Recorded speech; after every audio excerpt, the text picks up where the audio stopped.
Greetings, people. I apologize if I sound like shit and look like shit. I'm really sick right now.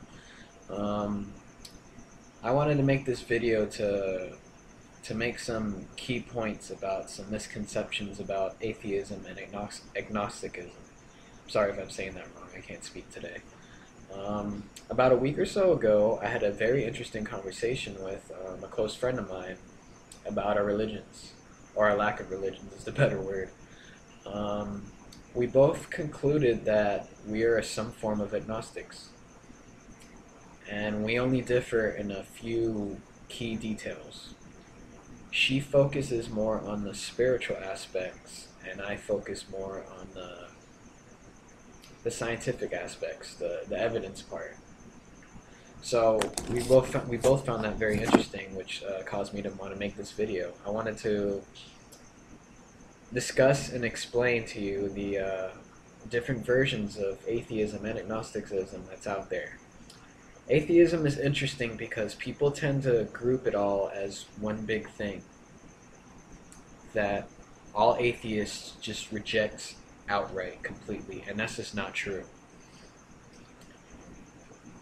Atheism is the rejection of the belief of any supernatural deity, whether it be from the Bible or the Quran or whatever the hell the Judaism one is.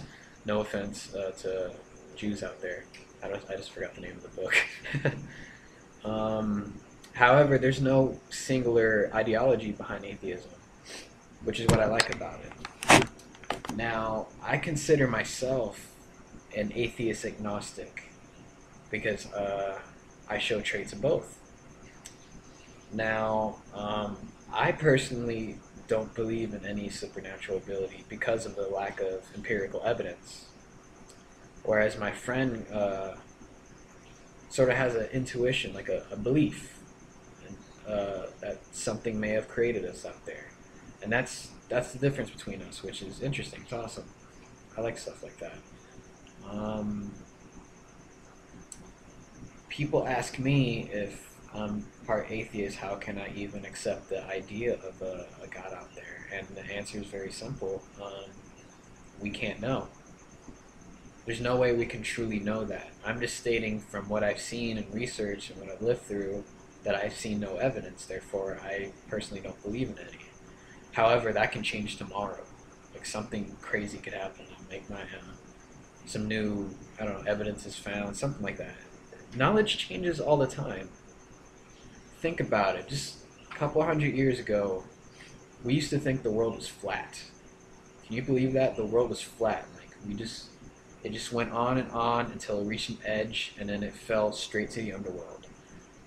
We used to believe that a giant titan used to hold up the planet. We used to believe Earth was the center of the universe. Can you believe that shit? The center of the universe. That's how history is very interesting. That's another topic.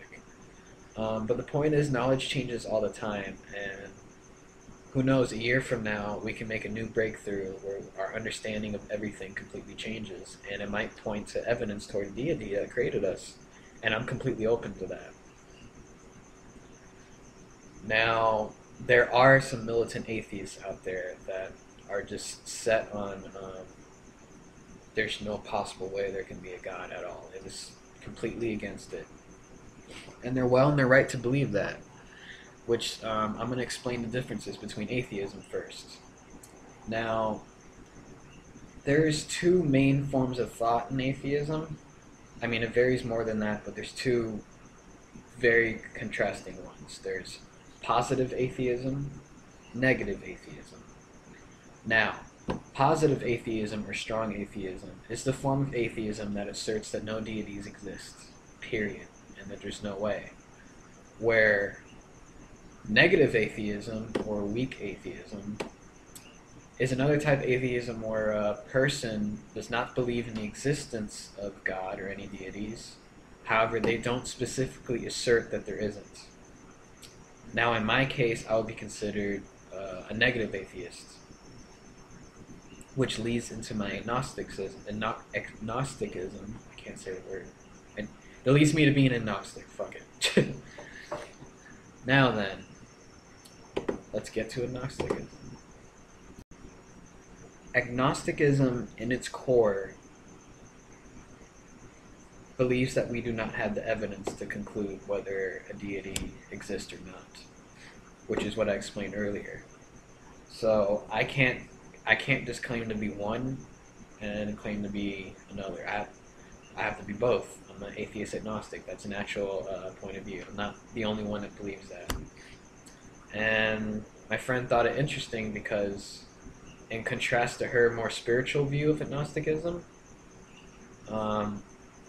my view is mainly focused on facts and knowledge, empirical knowledge. So there's all sorts of kinds of beliefs out there, guys. Like,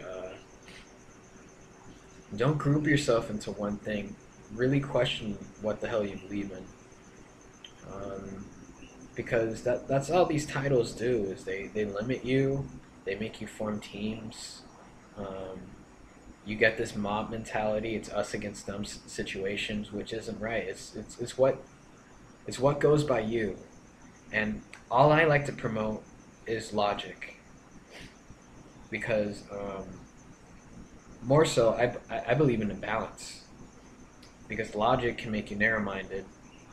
It closes your mind. I mean, logic's good, but it can narrow your mind. Or emotions or belief can delude you into believing something completely wrong. So the key is to find a balance between the two. Which is why I liked our conversation, because between our 2 points of view, there was a great balance. It was like, fuck, we should be philosophers. So yeah,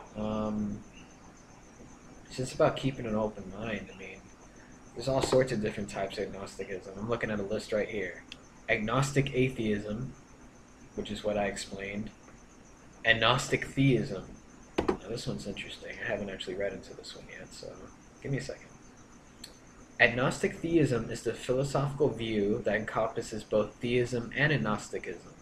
An agnostic theist believes that the existence of at least one deity, but regardless of the basis of the proposition, is unknown and inherently unknowable. I don't want to speak for my friend, but that kind of describes what she said. So in that way, we're opposites in that view. But it's a very interesting mindset, and it's open. Essentially, it's the same thing, but... Because from our conversation, I asserted that although I'm open to the idea that there's something out there, I don't necessarily believe it now. And she said the opposite of that. She said she kind of believes in something out there. So yeah, it's pretty cool. So all sorts of, let me see, let me find a really weird one, because I know there's apathetic or pragmatic agnosticism. Or practical atheism. See, the words can go interchangeably. That's why people get confused. So I just call myself both. I'm a atheist agnostic. Anyways, practical atheism is acting with apathy, disregard, or lack of interest toward belief or disbelief in a deity. In other words, I don't give a fuck. That's your religion. I don't give a fuck what's going on. Fuck it, live your life. Which is... which can seem like an ideal point of view, but I don't know, I'm a deep thinker, and as much as I would love to do that, I can't help but wonder, man. I think about shit. So, hold on, let's go back to atheism real quick, see if there's any other new weird ones. And there's subdivisions of atheism, which I'd studied before I make this video, which is really interesting. There's an atheism that's just purely Christianity. It's called Christian atheism. And it basically believes that Jesus Christ existed. Whether or not he's a character, it believes in his moral teachings, but it doesn't believe in all the supernatural stuff that goes on it. It just says that he was a great guy that taught some cool shit, and we should follow his teachings. So that's a whole little subdivision of atheism. And there's a Jewish version of that too, but I can't talk about that because I'm not familiar with the Jewish religion.